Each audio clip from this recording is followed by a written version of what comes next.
54321.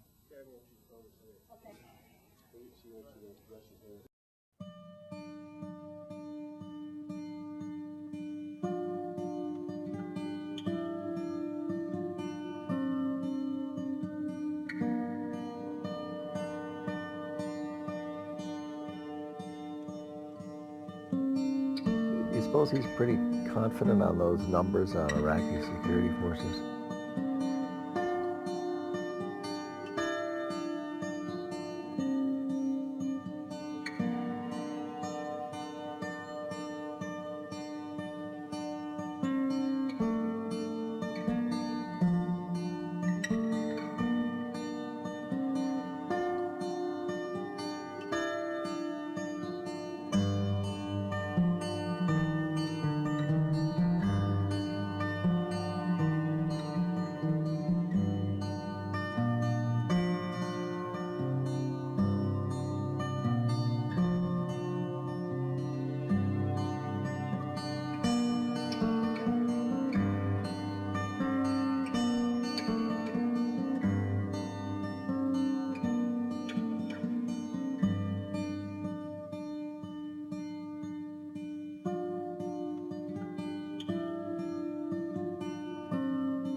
Make me look young.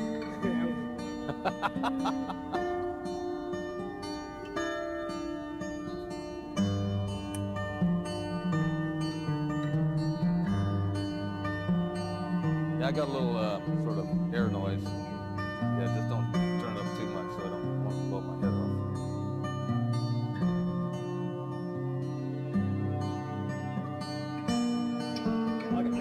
I got a mic here if they want to hear. Testing 1 2. This is the Oval Office. Testing 1 2. Testing 1 2. This is the Oval Office. Testing 1 2 3 4 5.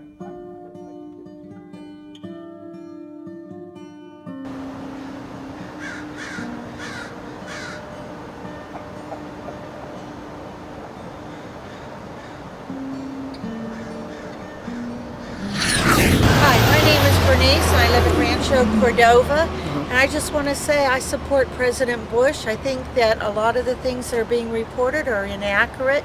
I think we need to see more fairness in the news media where they report both sides equitably.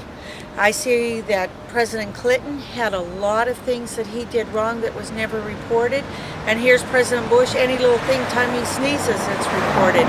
I think we need to be fair with everybody and just report the facts. Thank you. What do you want to do? No, you want to cut the rod and turn it over to the enemy. Come on, Mark, you don't have any sense. You don't have sense. No, you don't. You're absolutely dumb. You can't talk to you. You can't talk to you. If we go to run, you think now the place is full of them. We're creating terrorist factions. We're creating a faction that we can kill them, so we're creating a problem that we're trying to solve.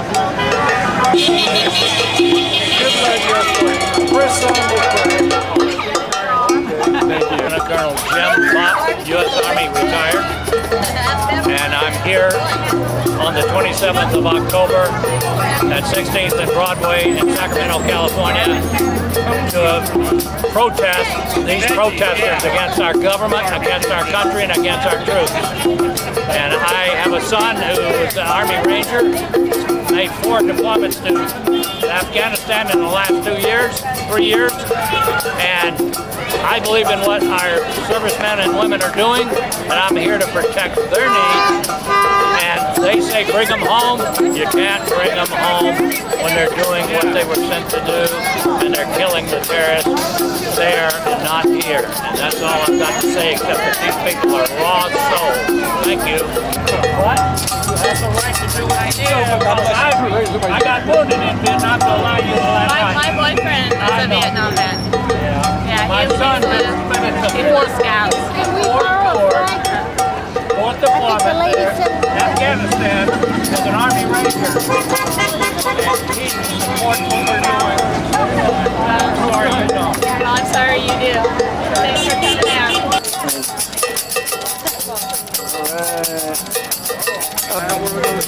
That means heaven. My name is Dennis Kine. I spent 15 years in the U.S. Army, and when they try to delegitimize people who haven't served in the military just because they have, and they say that's they're not qualified to talk about anti-war, well, that's absolutely un-American to say something like that, because we all know about the tragedies of the wars this nation has been involved in all the way back to the Civil War, where we lost, millions of American people over the course of years to combat. Everybody in this nation's authorized to talk about being a victim of war. You don't just have to go onto the battlefield to be a victim of war. You're a victim of this war if you're sitting in New Orleans right now, or if you're in Detroit, the most violent city in America, or if you're sitting in Manhattan, or you're in prison in the Tombs. You're a victim of this war in Iraq. You don't have to be a World War II veteran to talk about whether war is legitimate or not. That's completely not even cognitive. It's not even you can't even think like that. But that's the problem with being in the military and looking like this and wearing these uniforms, and we dress up like Napoleon, is we start thinking we're somebody important and everybody's supposed to listen to us. So these guys come around and they start barking at people, and people don't know how to react to it. That's generally what happens, is they don't know how to respond to this fucking lunacy that's coming out of these elder men who are still a little bit neurotic about what the Japs did in World War II. They haven't evolved since 1943. They're still living in maybe the 50s with McCarthy. They don't even know that it's 2006 yet, and that this world's evolved, that it's diverse, and that there's Mexicans next to us and Hmong people, and all around us we're surrounded by people who aren't white anymore, and then they can't handle it. And they don't realize that the world is changing. We're not in 1943 anymore. There are no good wars. That was a hoax then, and it's a hoax now, and you don't have to have been in the military like me to be, authorized to talk about it. And anything you wanted to say about the post-traumatic stress syndrome? Funny enough, that's what you're seeing displayed when they're behaving like this with canes, and they don't know how to enunciate what they're thinking or articulate what their thoughts are. They're just locked up from the shell shock from the battlefield as well.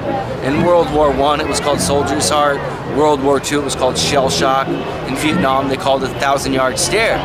So that's what you're looking at. Somebody that's sitting there totally frustrated, can't perform and articulate anything because they're so mad. And that's that military training. Soldiers are coming home right now from the battlefield, double and triple amputees, and then other guys that are murdering their wives, committing suicide right after that. It's happening all around us. A lot of violence. And so what you're seeing is some controlled anger over here by these nuts who think we should still justify going off and creating more young people that are going to look like them when they're old. What a joke. I agree. And also, did you want to say anything about the depleted uranium? Well, this depleted uranium they use 340 tons of it in Operation Desert Storm when I served. They've used a couple thousand tons of it this time. Sickly enough, it's got a 4.5 billion year half-life, longer than the human experience. And I write about it in my book, Support the Truth by Dennis Kine. And it's a 91-page book. You can get it online. And I talk about this depleted uranium. It's killing everything, man. We got to stop it. How you doing today? Good, thank you. Okay. Anything you wanted to say about the Bush administration, war in Iraq, or the situation recently in Lebanon? Okay, it's very simple fact. Let's get to the bottom of it. Right now, the situation in Iraq is as following. You have over 4 million people displaced from Iraq. Over 75% of doctors, doctors in Iraq already fled Iraq because of the death squads going on right now in every city, in every town. The cost of the war, if it stops now, is going to be over $2 trillion. The cost of lives in Iraq, over 600,000, plus the injuries and so on and so forth. The cost of Iraq's damage, the cradle of civilization is impeccable. You cannot, it doesn't count. It's impossible to count. So, and then the cost of lives in U.S. and Iraq is just phenomenal.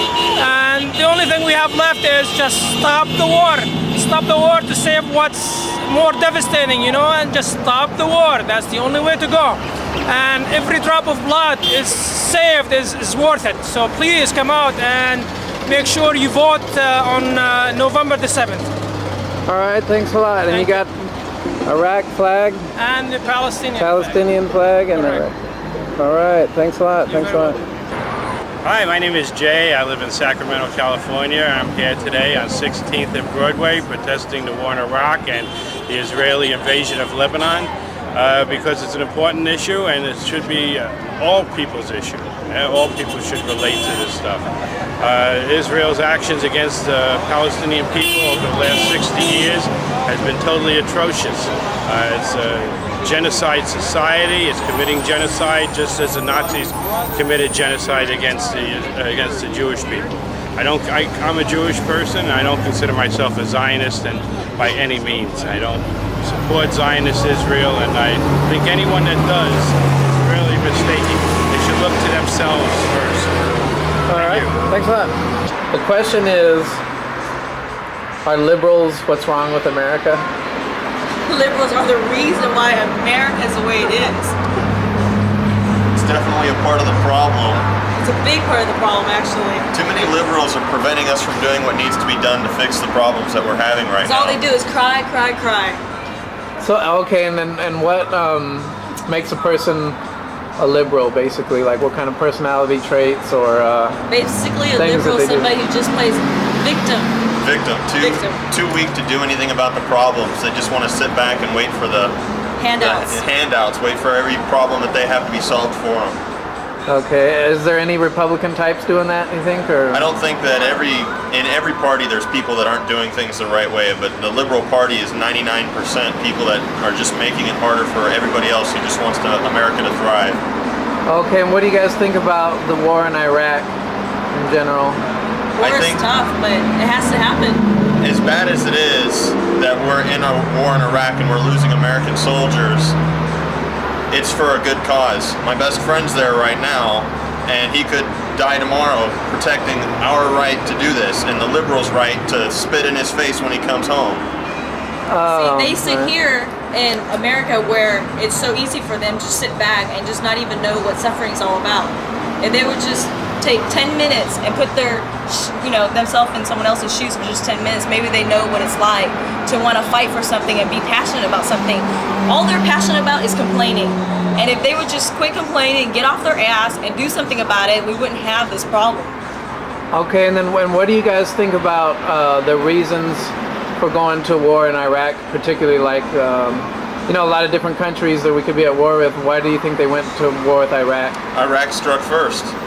They're the ones that caused the whole thing. I mean, we've had problems with Iraq for years, but it's just gotten worse and worse. They struck first, like in 1991, you mean, for Kuwait, or?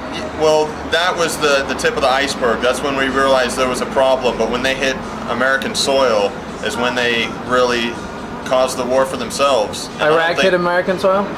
Well, I think he's talking about 9/11. Yeah, 9/11. Whoever was behind that is the reason why we're having the problems in Iraq right now. If they wouldn't have never hit, we'd probably still be sitting idly by waiting for them to do something to us, just like Britain and France are. They're just staying out of it as much as possible. I mean, Britain's getting hit too, but like France and other countries, they don't want any part of it. They just want to sit back until something happens to them, and then when something happens to them, they expect America to come and fix everything for them. And we got hit first, so now it's our obligation. And I don't think we should stop until the war is complete. We need to finish everyone. I say nuke the fuckers. All right, and if they could prove that Saudi Arabia was behind 9/11, would you say they should attack Saudi Arabia or Iraq? Both. Fuck them all. Oh yeah. And what do you think about the reasons behind Iraq? Do you think it was the right place to attack, or should it have been Afghanistan? Where we're at more now, or Saudi Arabia, or what? I think we should take it one step at a time.